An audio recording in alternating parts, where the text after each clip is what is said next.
I'm Autumn Brown, frontwoman of the soul pop band Autumn, a queer science fiction writer, a theologian, a mother of dragons, and a healing justice facilitator for social movements.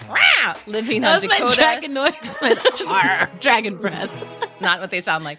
And a healing justice facilitator for social movements living on Dakota and Anishinaabe land, currently known as Minneapolis. I'm Adrienne Marie Brown, the only person who actually knows what dragons sound like, a luscious Black queer witch writer auntie, an apocalyptic love scholar, a Blick conversationalist, and a gardener of healing ideas. I live in the land of the Occaneechi, Shakori, Skurure, Tuscarora, Eno, and Lumbee peoples. Lumbee, who recently got more recognition, which is yay, good news, in a land currently called Durham, North Carolina. And this is How to Survive the End of the World, our podcast about learning from apocalypse with grace, rigor, and curiosity. As a reminder, we have no ads. We are fully listener supported. Are you listening? Yes, are you listening? You are listening. That means you should join our Patreon. There's exclusive content. Exclusive content there. There's engagement there. There's a community there that is like having a conversation about things that happen on the podcast. And that's where you can access Top Culture. It really is a delightful place to go. We highly recommend it. Today we have a special guest. We've done a couple of these this season where we have someone who are just like, wait, they're releasing a book? Come talk to us. And this is one of those where we're like, we want to talk to you. So today our beautiful, wonderful guest is Professor Báyò Akómoláfé, Dr. Báyò Akómoláfé, friend and brother Báyò Akómoláfé. Báyò, I'm going to read your biography, which I've pieced together and found, and then you can weave your way in and tell us anything else we need to know. So Báyò Akómoláfé was born in 1983 into a Christian home and to Yoruba parents in Western Nigeria. After losing his diplomat father to a sudden heart complication in Kinshasa, Zaire, Báyò became a reclusive teenager seeking to get to the heart of the matter as a response to his painful loss. After meeting with traditional healers as part of his quest to understand trauma, mental well-being, and healing in new ways, his deep questions and concerns for decolonized landscapes congealed into a life devoted to exploring the nuances of a magical world, quote, too promiscuous to fit neatly into our fondest notions of it, end quote. Now living between India and the United States, Báyò is a father of two, married to EJ, his dear life partner of Indian descent. Báyò is a widely celebrated international speaker, teacher, public intellectual, essayist, and author of 3 books: These Wilds Beyond Our Fences, Letters to My Daughter on Humanity's Search for Home from North Atlantic Books, We Will Tell Our Own Story, The Lions of Africa Speak, and his latest book, Selah, a Báyò Akómoláfé reader, which is the work we'll be focused on today, which is just coming out. Welcome to How to Survive. We're really happy to have you here. How you doing? I'm happy to be here. Yeah, we're happy to have you. And it's been a long time coming. It really has. I mean, we talk about your work. You know, you're in the field with us. You're in the constellation. You're in the pattern. And our paths keep crossing and we keep weaving. And so it's good to be here again with you. We always start off by just asking everyone how they're doing. So, Báyò, do you want to start us off? Like, how are you doing in the right now, right here-ness of it all? I'm going to be brutally honest and say that I'm really exhausted. Yeah. And this exhaustion it doesn't have the kind of exciting specificity that might get people humming in agreement. I'm presently transferring tens of thousands of emails to a new structure. Oh no, I'm so sorry. Yeah, no, that's it. As boring as that. And I wanted to do it personally, not give it to my team. So I've been losing some sleep because I'm not exactly sure how to do it. But that's also sacred work. That's good.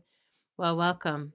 So of all the things that could make me exhausted, and there are plenty, the the way thought is trapped in these times of ruinage and genocidal harms and pain, and the rise of fascism and the exhaustion with repetition and the stuckness of creativity and imagination.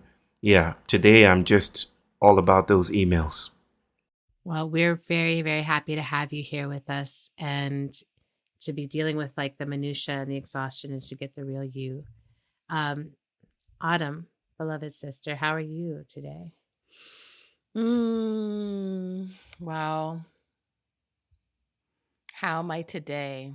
Well, I wish I could. I can't, with my current computer setup, I can't turn the computer to show you, but I just yesterday began setting up a whole bunch of recording equipment. And so I'm like looking to my right and I'm seeing like my microphone setup, my keyboard, my synthesizer, my speakers. I'm setting up basically a home recording studio with a bunch of borrowed equipment because I'm beginning this 6-month album creation process, and supported by a cohort of other people who are also self-producing albums. And I'm so, I've been so focused on my book project for the last like year and a half that I've been not really writing a lot of music. So I'm going into this next 6-month window really with like just an openness to whatever is about to come through. And I can feel the kind of like tingling energy of the channel opening, that the music hasn't arrived yet, but it's getting itself ready to be downloaded is the feeling that I'm having.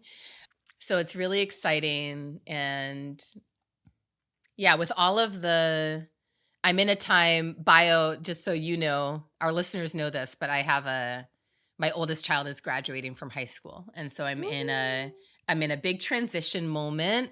I'm in a time where there's like a moment of my life as a parent where like a certain phase is coming to an end and other things are beginning.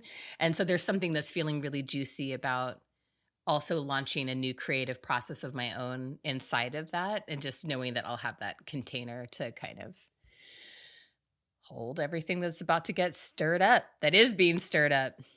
Yeah. That's really perfect timing. It is. And it didn't, that's all just the universe doing its thing, It's all just the universe doing its thing. Well done. Yeah. Thank you. Yeah, I mean, I think a little bit of that, you doing your thing, meeting the universe, making offers. I might be part of the universe. You might be part of the universe. Sister. How are you, sister? Sister. Let's see. I keep thinking, I was like, I should suggest this before we get on the call, but I keep thinking that we should do something that's like, instead of how are you, it's like, what is your best of times, worst of times report or something like that?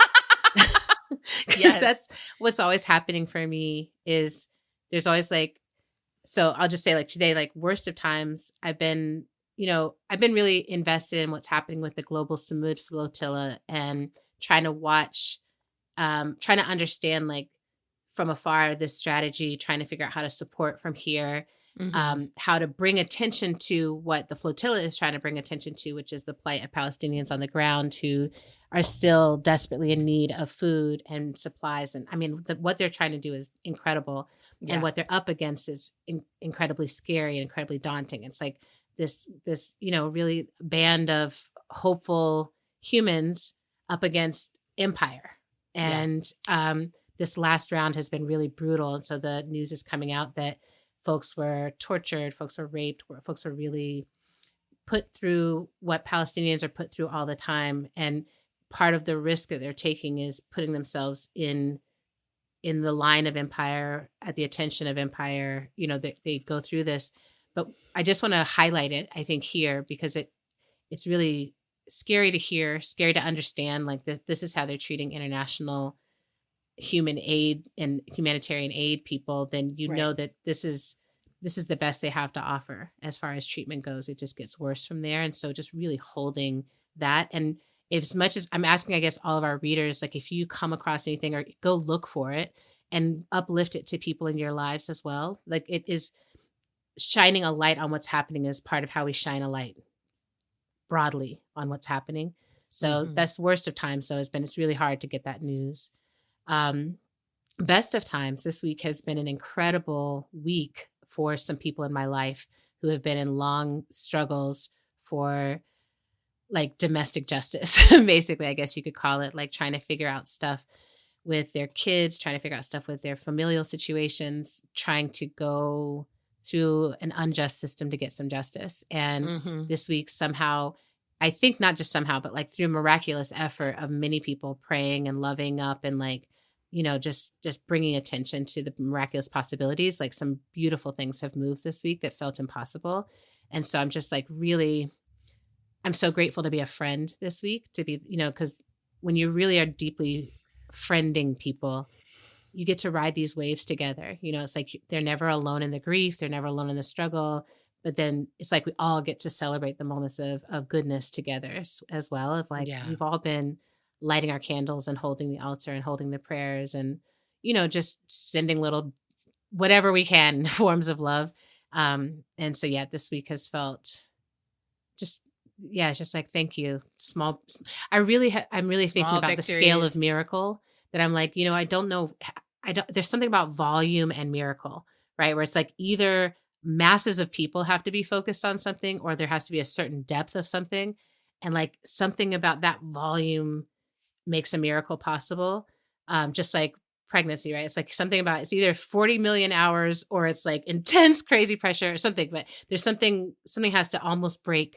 Something has to be overwhelmingly big. Anyway, it's beautiful. I feel like I'm sitting in the cauldron of miracle. In the good news. Yeah.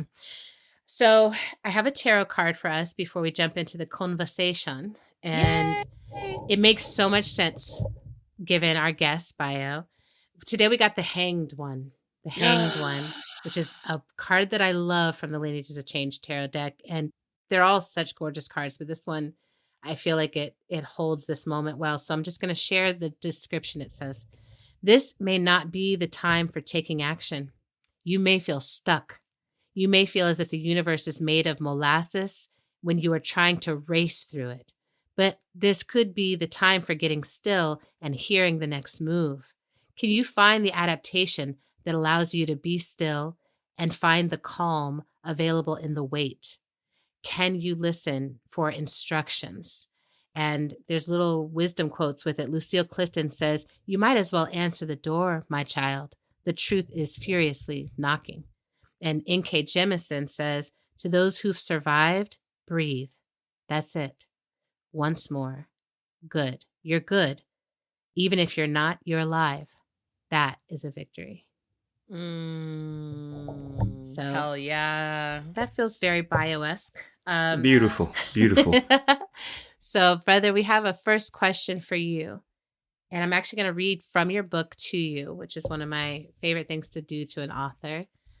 But it's from the foreword. So it's about the choice of the word Selah, the title of this book.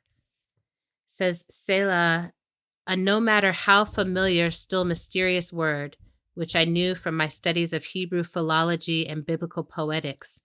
The word appears 74 times throughout the Tanakh, almost exclusively in the book of Psalms. Scholars have long debated the meaning of Selah, some suggesting that it is an exclamatory affirmation or signpost for thematic shifts in the flow of Psalms, while others claim it to be a kind of musical or choral notation indicating a pause, a break, a breath. In any case, Selah is a meaningfully meaningless string of letters, a fertile void. In Báyò's own words, Selah is the name I give to the moment when understanding offers no more access, when language offers no usable description, when textuality falls off its pedestal, when the logic of continuity is momentarily bracketed by eruptions too powerful for the usual to have its way." I wanted to ask you, are you making a case for us to bring this word into our lives? Are you using it regularly? How does it feel having this be the word that holds the container of this text? it feels also resonant, deeply entangled with hanged, The hanged one. the hanged one, because that feels like that for some reason that feels like the I Ching's hexagram 3, which is something bursting through, something wanting to be born that you have to pay attention to. It's like, pay heed, be slow here, listen, right? And of course, Selah is this musicological concept that the jury is still out on. No one knows what it definitely means. And I love words that don't have definitive meanings. Yes. Words that are strange, words that are almost para-definitional. They're dancing away from captivity.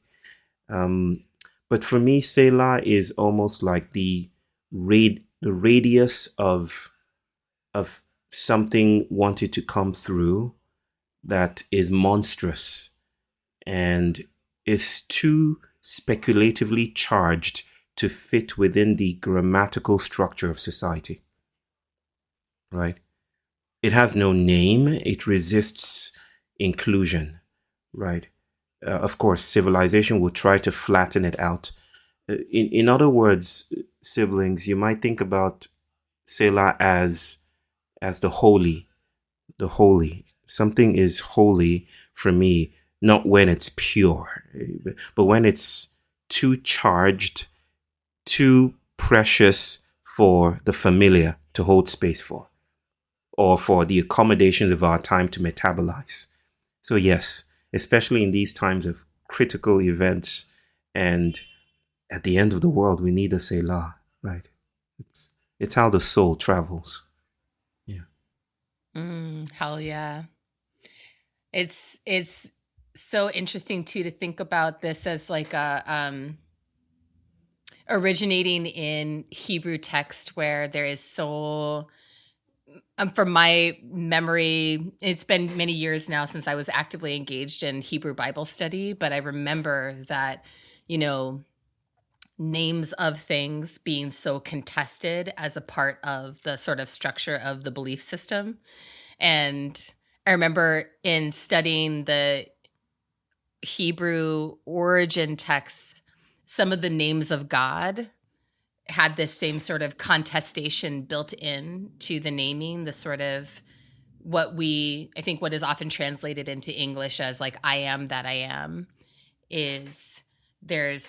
if you look at the actual Hebrew text, there's like a maybe more effective translation would be like being that being. Mm-hmm. There's like a doingness Mm-hmm. and kind of contestation built into the way the thing is trying to be named. Mm-hmm. And I feel like I often see that in your work or hear that in your work, Báyò, the sort of like, there's our obsession with naming things and naming as a way of understanding, but there are some things that are actually trying to be understood. The thing itself is maybe trying to be understood, and Yes. that shows up in our attempt to actually verbalize it. Yes. Yes. Mm-hmm. Yes. It's like the shape of the unthinkable. It's not thinkable yet, which is scandalizing to modern citizens, right? We want the spread of our agency and cognition to cover everything. We want to be like, what's the lion's name in Mufasa, when he exclaimed to his son in the Lion King that everywhere the light touches is our kingdom. A king's time as ruler rises and falls like the sun. One day, Simba, the sun will set on my time here and will rise with you as the new. I can't quite do it in the voice of Earl Jones, but No, I can, but I'll hold. I don't want to shame anybody, so I'll just leave it be. Yeah. if you can, I will leave this place and get on a plane to where you are. No, Selah for me is like the soundtrack of emergence. It's the unthinkable beckoning on everything in its radius, in a circumference of affectation, to come to ritual, to ceremony, right? Not to go about your day in the normal ways, but to actually pay attention. And it's not a phrase I like to use all the time, pay attention. There's a lot of critical work to do with attention in modernity, but it's almost like a summoning to the edges of mispronunciation. Yes. Well, and so it feels like in the summoning to mispronunciation. I appreciate that you keep bringing in the visual of the radius. Yes. That sort of something is drawing us to the edge, and then we're being involved in something. We were thinking about, we wanted to ask you about the structure of the work itself of the book Selah, because as we were looking at it, we're sort of seeing this book that's like a weaving of short bursts of really deep writing, but it's organized into these unnamed chapters without major markers or separation. And I'm curious to know, well, the question we had come in with was, were you intending for it to be engaged non-linearly or like sort of a prophetic or oracle text? But now hearing this sort of like the visual that you've brought in of like the radius, like being called to the edge to then be engaged in ceremony, I'm curious to know how the structure of the book interfaces with that summoning. The story of how the book came into life is profound, actually. Of course, I didn't intend to write a reader. It's brothers, siblings, sisters that came together and decided to put this together. But I've been writing for years and just sharing freely. And then a brother specifically named Adam Scher decided, hey, how about we put this into a book? And then Eden Pearlstein, of course, I'm skipping many months ahead.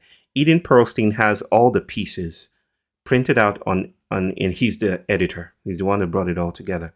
He has all the pages of that would become the book laid out on the floor in his living room, and he basically listens for how they want to come together, right?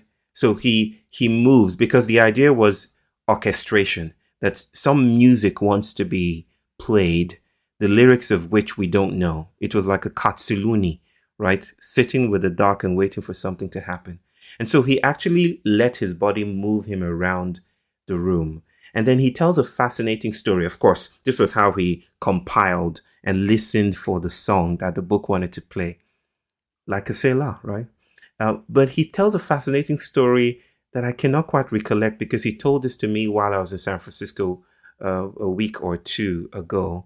And I was sleepy after giving a keynote and I needed to go to bed. But the story goes something like this. While he was walking around and listening for the music, some kind of wind or gust of wind or a gale of wind, I'm not sure about the category of wind, blows into the place and picks one of the pages and slips it under an insurmountable, impervious wall or something like that.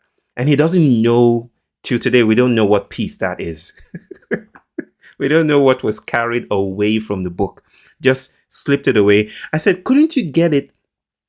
And he said, no, I'll have to dismantle my house to reach that piece that is stuck in there. So we don't even know what was lost. We have no idea what was lost. It was just fascinating, right? And so that is, for me, the way it intersects. It's like the book itself has its own agential cadence. It's poetry. It's the poetics of coming to the edge and noticing that something beyond the way we learn, the way we think, the way we have subscribed to a humanistic, anthropocentric notion of the world, all of that is being composted at the edge. And then we sit with humility as we listen to the song that exceeds us. Wow. I feel like this next question, it's related because you just named something about our human understanding. And we're in this moment, we're in like kind of a profound political time when it comes to thinking beyond our human understanding. So one of the things that we really enjoy about you is that you have this lightness or humor, or mischievousness in approaching heavy content. And right, we're living in this time where AI is this scary, heavy pressure bearing down on our society, on us as individuals, on the creative work that many of us are trying to do as artists. But also just this feeling that something is bearing down on us that is inescapable. And you offer some reflections on what AI might mean about human intelligence and human understanding. And we were wondering if you could share a little bit about your thinking about that in this moment, but also how you maintain a posture of curiosity in relationship to a subject that sparks so much fear. Yes. I coined a word to do some heavy lifting, cybermarinage. And of course, it kind of, yeah, you like that one? it's doing a lot of one. Cybermarinage. Yeah, that's great.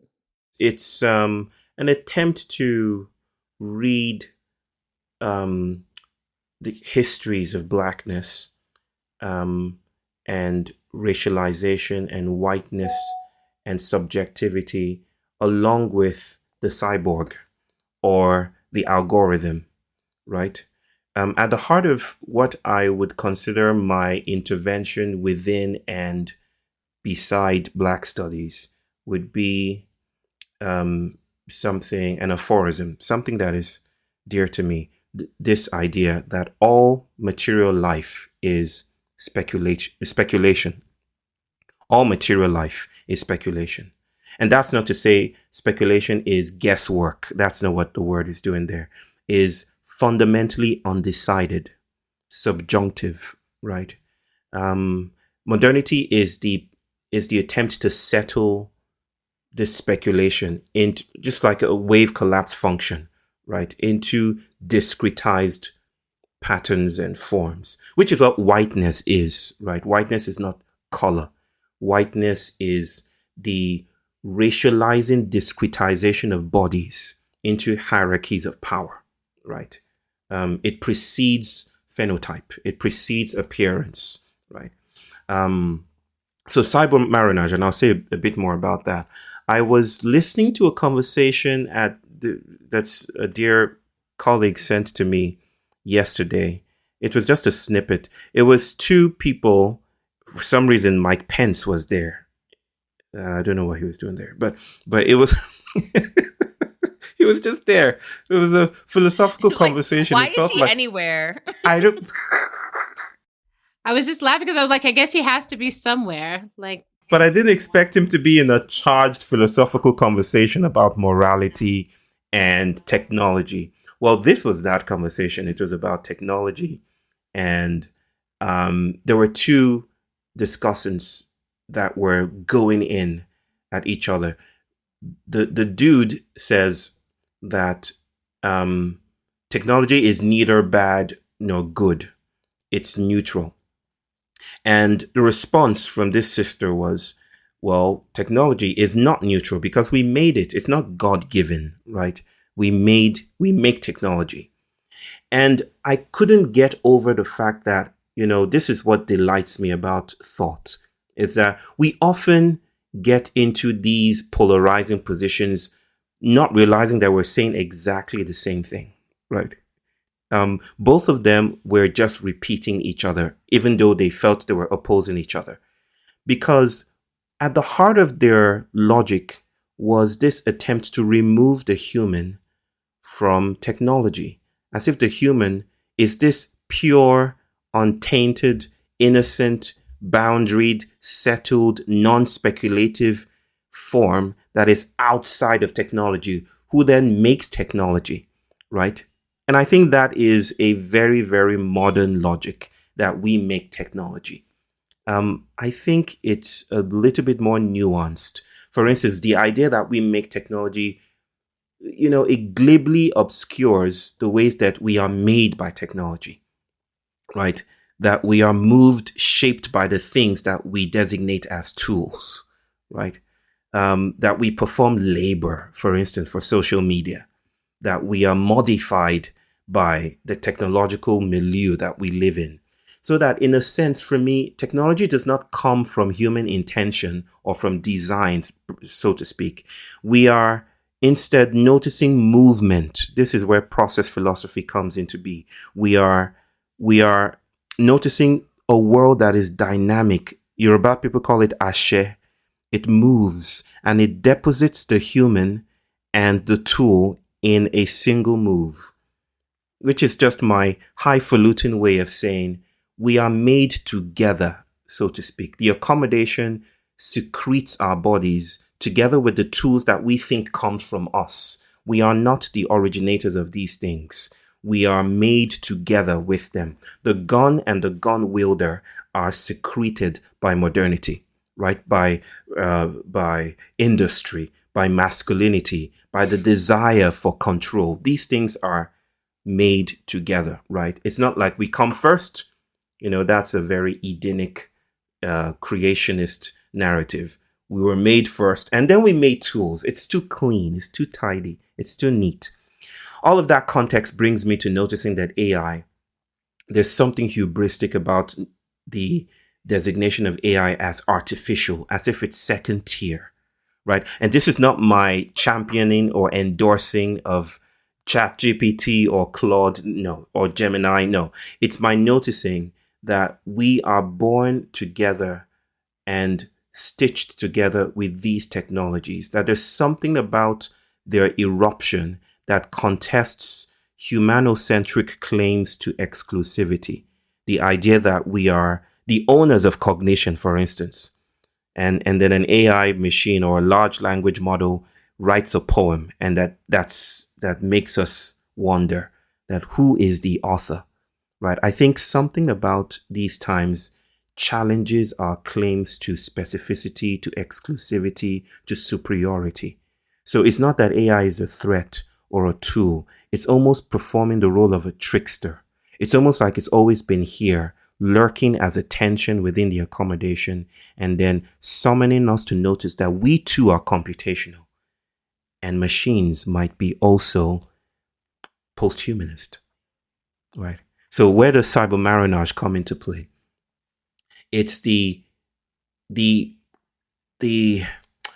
attempt, the ongoing attempt by these giant corporations to kind of preserve our position as masters of the realm.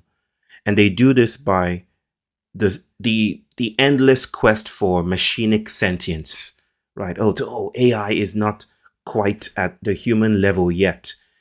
And then I started to listen to all that. And what did it remind me of? The 3/5, the US law that designated black bodies as a fraction of a white body, right? It seemed like a repetition of that rejection of black bodies in the milieu of the human. And so cybermarinage is an invitation to think these histories together and to ask what is the artificial asking us to notice about what we've designated natural. And there's no deeper question, in my opinion, that can be asked than that, especially when you consider Black studies, Sylvia Wynter, C.L.R. James, Fred Moulton, even Octavia Butler, I dare say. I mean, I think this is something, there's so much richness in what you just offered, because, I think so often right now when this conversation around what is artificial intelligence, how do we relate to it? So much of the issue is who is creating it and who is in charge of it and who is benefiting from it. And in the same ways as, if you look back at Blackness and you look back at this concept of like, well, who is coming up with this worldview? Who is deciding who gets to be human and non-human? And then what is a tool? What do we do when a human becomes a tool?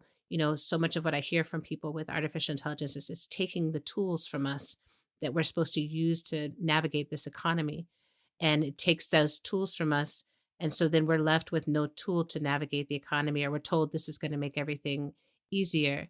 But so far, ecologically, it's making everything harder. It's like contributing to the scarcity of water and the scarcity. It's like there's data centers and right. So it's like there's this infrastructure that someone benefits from that feels anti-earth.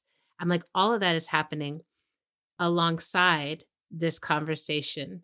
So there's like the economic piece, the ecological piece, alongside then the very question of human nature. And what I appreciate about every time I read or think about stuff with you is that I'm like, oh yeah, these things all get collapsed. And then once they're collapsed, we're not able to think about them fully, and we're not able to think about them with nuance.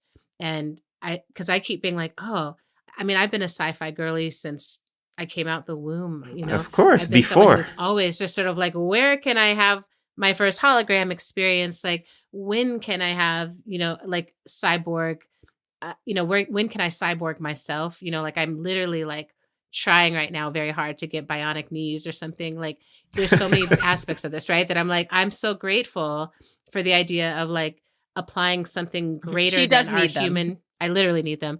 But like the idea of being able to apply something much greater than our current human capacity to the Right. question of curing cancer or curing massive viruses. Or there are things that I'm like, I can just really imagine the beauty of having this greater technology, which I think of as a way of having collective function come together. But because of who's making it, because of who's currently trying to move these ideas into the world, that's where I'm like, the terror comes in, because I'm like, the people who are trying to move it are the ones who don't care about the earth, don't care about right relationship, don't care about a fair economy. And I'm so grateful to you for giving me more space to think about these things, because then it brings me back to nature itself, our nature, human nature. And this idea, one of my favorite ideas in the book, that is that nature is awake and aware and alive and contemplating us. And it's not Mhm. just us out here like, with machetes moving through this wilderness and conquering it, but it's actually awake. And then this act that we do of saying, oh, that reminds me of human behavior. Those elephants are mothering in like a human way, or that, we see something happen in nature and we Yeah. call it anthropomorphizing it. And you have this pushback, gentle pushback in the book, which is like, that's only because we're so imbued with our sense of human superiority and our sense of like, we are the ones who conquer nature, and kind of nature was created for us. But you remind us instead that actually nature exists and we are part of nature. We are part of nature, aware and alive. And we are being watched by nature, recognized by nature. That there's no way to say the elephants are not having the same, looking at us and being like, that's a very elephant way to hold your child. Or, like that there's this idea, right? That like, because there's so many ways of understanding the world, there could be something more available to Mhm. us if we return to the idea that we are of nature. We are nature seeing itself and experiencing itself, but also being experienced by itself.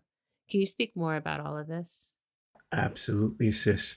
Um, one of the most dramatic moments for me in my intellectual journey was coming across this sentence. I can't quite remember. I'm paraphrasing a little bit, maybe not so much, by Donna Haraway, and among other feminist authors, Isabel Stengers, Vicky Kirby, Karen Barad, right? And this sentence just sat there and stared at me and just queried my entire. This is more than a decade ago. It was that nature is not natural. Nature is artifice, right? That there's almost this colonizing enlightenment concept that backgrounds nature as this settled thing. We either romanticize it, or we gentrify it, Or we conquer it. or we conquer it, right? It's there, right? And so notice that fundamentalism exists, that essentialism exists in how we even think about the scientific method. Is that the metaphor you just shared is exactly apt. Like we're cutting our way through a thick forest going down into the depths, descending to find the essential quark, or the atom, the strange molecule that is at the heart of everything. And that idea is receiving pushback from the thing we're trying to discover. Because every time we think we've arrived at ground zero, the thing we call nature pushes back and says, well, there's no ground zero. What if I'm this? Or what if I'm that? Right. What about quantum leap? Or it jumps out of our view. It's like, you can't see me.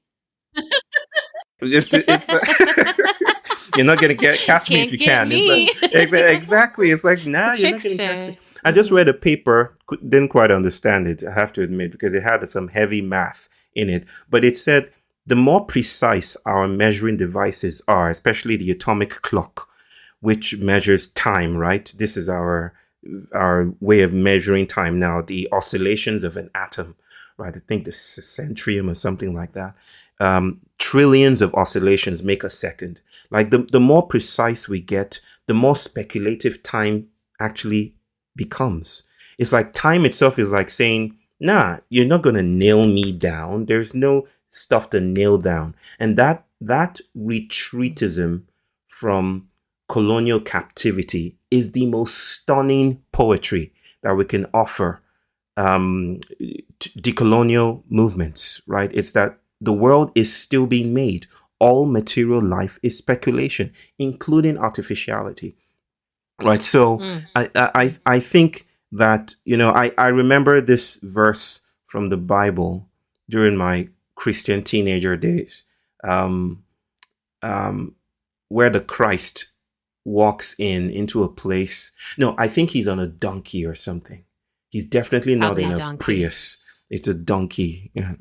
And the Prius, the donkey was the Prius of the Bible times. Prius. And it was the most sustainable transport. It was like, I don't want no horse. I can't afford that big old horse. I want a natural donkey ass. What a donkey ass.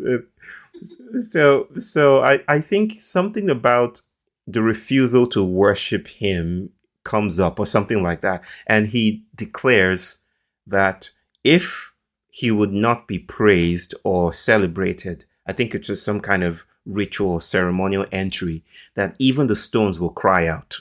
I don't know if you know this. Even the stones will cry out. It's one of the most post-humanist, animist things to say, that stones are polyvocal, that they do things that we don't know yet.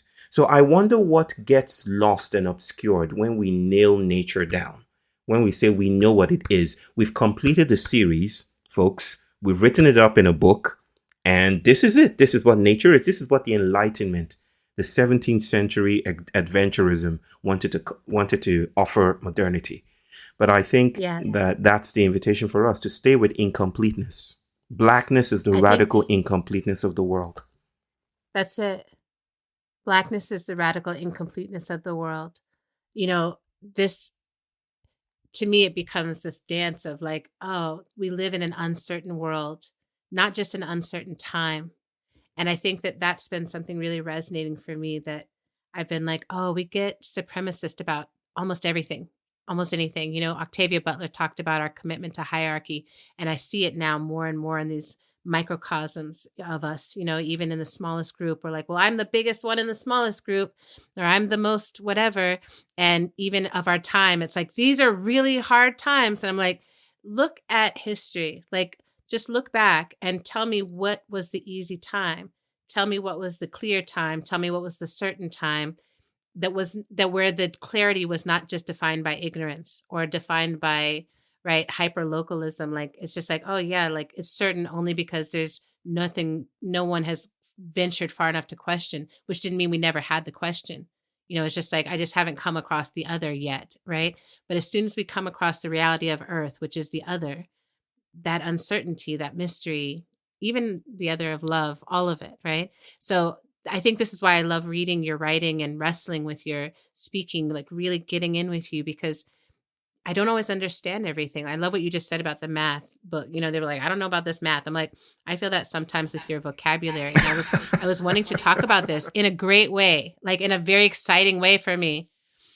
This is confession, right? And you're not the only one. Like many of the people Adrian's that like, you were I don't know about naming. them words. I was like, well, it's like I reach, right? I'm like, I know the word, or I could know the word, right? I could go there. But the thing Autumn and I are both just finishing these books. And so we're literally thinking like all the time, how do you take the biggest concepts, the biggest feelings, the biggest things we can comprehend, and then the place beyond that comprehension, and make it accessible enough to be in conversation with others around it. Like it's the human question all the time. And I feel like you are so unabashed with your vocabulary. You write as a poet, philosopher. Your work is dense with beauty and mystery. Like it really is, really riding the line of poetic and teaching. Like it's really beautiful. But it makes me want to ask you about audience, because I'm like always curious, I'm always asking myself, who am I writing this for? And am I writing in a way that moves towards or away from whoever it is I'm trying to reach? How am I writing this?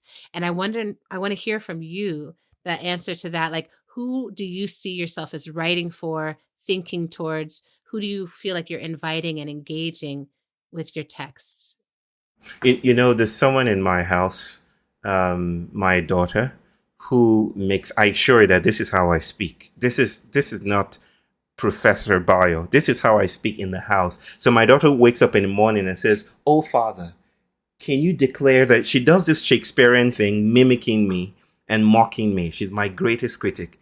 Like she rolls her eyes all the time when I start to speak. Not even on the stage, just saying, something about the dishes. But there's something in here. There's something that I want to stay with.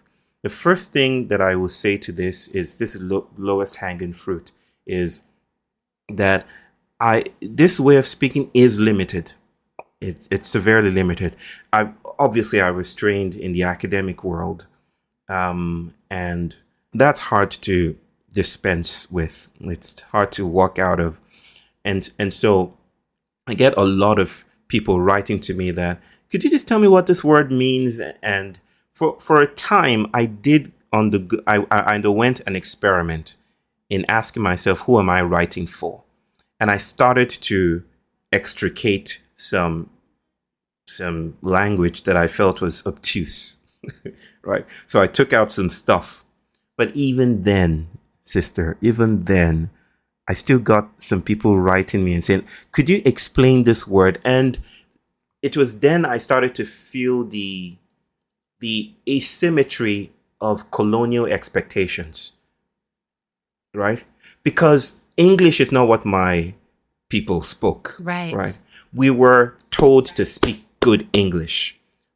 And my entire training has, as part of it, a BBC guy being dragged out on a television screen in primary school, and we were forced to listen and approximate the pronunciation patterns, right? That in order to make it in life, you have to beat them at their own game. This was my training. And so when I actually get to the English, whatever, the people that I was educating myself for are like, nah. They're like, whoa. You weren't supposed to do advanced level. Whoa. It's like you mastered a little too hard, and now I feel mastered.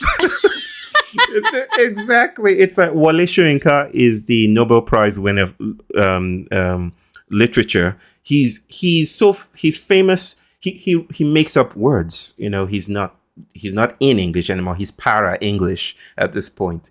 But I want to hold the most critical thing I want to say to this question about who I'm writing for is, I don't know how to do that anymore. It's not just because my experiments in attempting to write for a stable audience failed spectacularly, and I retreated back into my autistic self, where I gave myself permission to not write for an audience. And I noticed that my writing is a form of disability in the most beautiful and poetic sense of that word. It's like farting. And sorry about, I know you're okay with farting, right? No, I love farting. Like we love We are Friday. fart forward. We're fart We forward. pro fart. Very. It's like farting is like who's that for? I don't know. It just came out. Flatulence is it's okay. I don't. It's like so. Who's that for? Is that I don't know. I don't know. I actually love this because this is what I think I wanted to understand. I think this is the essence of it, right? Is it feels like reading someone who's free, who's just like I've been trying to do this as I'm writing this latest book. Is like, let me take out the critic, let me take out the person who wants me to make it easier. And I'm still writing towards the future, right? Like I'm writing like I there is a way that I'm like I want to be true to what I feel the truth is that is out ahead of us, you know? So it's like, if anything, I'm writing towards that. And it feels, when I read you, I feel like that, where you're like, I have to say the truth in the best way I can. And then if you sit there, go get a dictionary and a thesaurus and you'll figure it out. You know, I want you to come with me. And also, that's why I think I was so interested in the choice of the title, Selah, as like, I'm going to give you a word that you may not know at all, because that's the right word. And, you know, Autumn just went through this naming process with her book where she was like, I want the title to be this specific word that people think of one way, but it also means something else. And that other thing is really important. And to see, this is the only way to say it. Right. Like To being fight able for to it. I had to fight for it and to say like, no, this is the word, you know, as far as we all know, again, in your colonial tongue, this is the specific word that means Yes. this, or in the post-colonial tongues, in the future talk where we're going to have hopefully unhitched ourselves from being so limited to this colonial tongue. There will be a way to speak about, right? So anyway, I love this answer, right? That it's like you're farting, you're being, your daughter is laughing and rolling her eyes, and you're persisting with yourself, right? Just one thing to add to that real quick is that, you know, I also do not know how to dance or jive or vibe with this idea that the purpose of my writing is for you to get it, to understand, right? Like, oh, it's to make it utterly legible, right? I think cognition is a lot more mysterious than we give it credit for. It's not just understanding or underlining the terms and saying, I get it. There's a way that even mystery secretes itself into your bones and moves you to do things, right? You could get all the dictionary words and it doesn't move you at all. No, this is always something that I think about Toni Morrison's work, right? Where I'm like, you can read Beloved, but really what you're doing is receiving Beloved. There you go. It doesn't come down to, oh, I finally get it. It's something that does, it's molecular. It's a minor gesture. So I have people say, I didn't get anything you said, or I got 50%. That's fine. And then they say, but I'm so in the field of resonance. And a field of resonance is not collapsible to meaning. It's where our bodies are activated by things we do not know how to name. And I think that is the poetry, the poetics of this. Yeah, I really feel that as a martial artist. I train in a form where the vast majority of what we are supposed to be learning is through experience and observation and not being verbally told things. In fact, there's like a real resistance and kind of refusal of verbal learning in many ways in our training community, which is very challenging inside such our modern dominant culture is very obsessed with understanding through words. But what you notice when you train in that way is that stuff makes it in, and it takes it. It's like a spore. It kind of has to like enter and then do whatever it's going to do before you even notice that you learned it, you know? But I have things that I will realize that I know how to do, and I wouldn't be able to connect the dots as to when the information, maybe I'll be able to know. I think that information entered 3 years ago, but I didn't know how to do it until now. And that's not something that can happen in like verbal learning, I don't think. Okay, I think we have time for one more question. And something you shared was a really like great segue, as Adrian named, into it, which is, one of the aspects of your life that I often hear you uplift in your, when you speak and when you're writing, is about your children. And just, we were wondering if you could talk a little bit about how your identity as a father, as a parent, shapes what you write about, shapes your writing process, both logistically, but also spiritually, cosmically. It's trite at this point. It feels like cheesy to even say this, but I think it's worth something to say it, valuable, theoretically significant, to affirm that children, in some sense, are the way the universe refuses to give up on the human project, right? It's like, there's something about this that inspired the Yoruba people to say, children don't come into the world, they come out of the world, dragging the tattoos of landscapes and ecologies and memories. It's the reason why we give to our children names like Babatunde, right? Yewande. It means the mother, the father returns, right? There's a sense of being marked, being named, belonging to a prior generosity that exceeds the linearity, that the arboreal linearity that modernity fosters. So for me, my children are like my deepest teachers, right? They a while ago, and I wrote about this somewhere. Kea, who is autistic, he's 8 years old, my son. He said to me, "What if the universe, out of the blue, unironically, just out of the blue, he just said, what if the universe is a maybe? What if the universe is a maybe?" And he just left. It's like, it just... Bars. Bars is right. Just, what if the universe is maybe? And he just left. And that's what birthed my all material life is speculation. So there are ways that I'm learning philosophically, but there are ways I'm being challenged to meet my incompleteness, right? I think parenting is the vocation of touching one's cracks and touching one's own hairline splits and fissures, right? Because there's no such thing as perfect parenting.